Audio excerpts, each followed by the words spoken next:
तर खोडव्यासाठी मी 85 ton target केलं पाहिजे की त्याहूनही जास्त उत्पादन मी खोडव्यामध्ये घेऊ शकतो. 85 टन तुम्ही ऊस उत्पादन घेतला असेल हो. तर निश्चितच तुम्ही खोडव्यासाठी सुद्धा जर तुम्ही शास्त्रीय पद्धतीने खोडव्याचं व्यवस्थापन जर केलं कमी मेहनतीमध्ये तुम्ही त्याचं उत्पादन त्या पद्धतीने घेऊ शकता.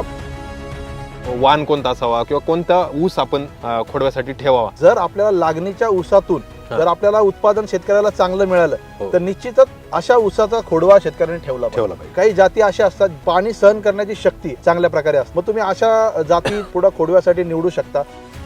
तर ऊस तुटून गेल्यानंतर पहिली पायरी काय किंवा पहिला टप्पा काय. खोडवा उत्पादन जर शास्त्रीय पद्धतीने तुम्हाला जर घ्यायचं असेल 2-3 गोष्टी सुरुवातीच्या 8 ते 15 दिवसामध्ये करणं गरजेचं आहे. पाचट विषयी खूप सारे मत आहेत की पाचट राखलं पाहिजे की पाचट नाही राखलं पाहिजे. पाचटाचं महत्व खोडवा उत्पादनामध्ये खूप महत्वाचं आहे. पाचट आपण जर कुजवलं तर आपण जेमतेम 2 ते 2.5 टन सेंद्रिय खत आपल्या जमिनीला आपसुकच मिळून जातं. ते पाचट कुजवण्यासाठीची जी प्रक्रिया आहे पण मी आता ज्या पद्धतीने सांगतो त्या पद्धतीने जर तुम्ही केली निश्चितच खोडवा ऊसाला अन्नद्रव्याची उपलब्धता असेल होऊ शकते.